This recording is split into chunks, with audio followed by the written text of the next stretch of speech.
Después de varias pruebas, hoy les comparto los mejores alfajores rastas caseros, con el paso a paso y de la manera más práctica y fácil posible para que todos puedan hacerlos. Vas a necesitar 100 gramos de manteca blanda, también llamada mantequilla sin sal, y 70 gramos de azúcar impalpable o glass. Y vas a mezclar hasta integrar. Ahora añadile una yema. Y por último los secos, que son 80 gramos de harina común 4 ceros, es la más refinada que encuentres y no tiene polvo para hornear. También 40 gramos de cacao amargo, es una buena cantidad para que nos quede bien chocolatoso. Es una de las características de este alfajor y cuanto más oscuro sea el cacao, mucho mejor. Y acá tenemos juntos 1/8 de cucharadita de bicarbonato de sodio y 1/8 de polvo para hornear. Los dos funcionan como leudantes, pero con el bicarbonato también logramos potenciar el color. Y también está bueno si le pones una pizca de sal, que le queda genial. Mezclas con la espátula hasta formar la masa.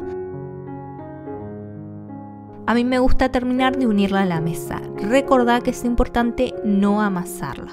Envolves en film y llevas a la heladera por media hora. Una vez fría la masa, vas a estirar a 2 milímetros de espesor aproximadamente. Nos tienen que quedar unas tapitas finitas. Es otra de las características de este alfajor. Igualmente en el horno van a aumentar un poquito de grosor. Corta círculos de 6 centímetros o el tamaño que tengas y ponelos en la placa con papel manteca o plancha de silicona. O puede estar enmantecada y enharinada. Llévalas a un horno precalentado a 180 grados centígrados por 7 minutos aproximadamente. Las estamos dejando un poquito más de lo habitual para que nos queden más como las originales, que son más estilo galletitas, pero si querés que queden más suaves, déjalas de 5 a 6 minutos. Una vez frías, vamos a ir con la parte que hace distinto este alfajor de los demás, que son las tapitas completamente cubiertas de chocolate. Y esta es la forma más práctica que encontré de cubrir la base de cada tapita.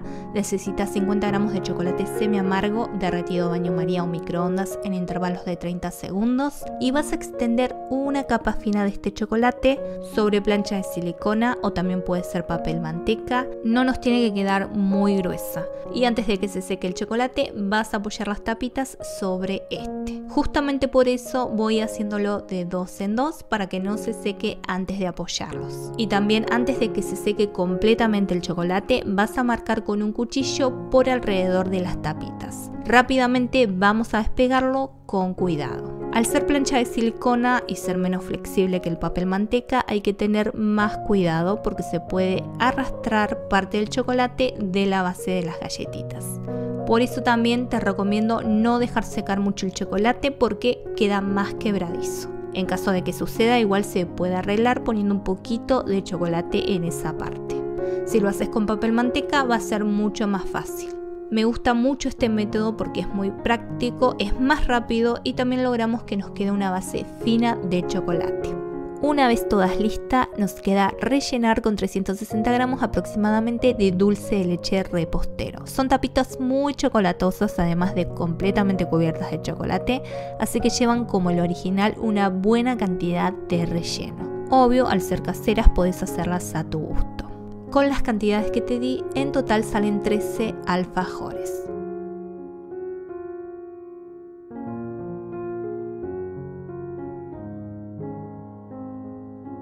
Ahora llegó el momento de bañarlos. Necesitas 200 gramos más de chocolate semi amargo. Y para darle más fluidez, si lo necesita, añadile 25 mililitros de aceite neutro.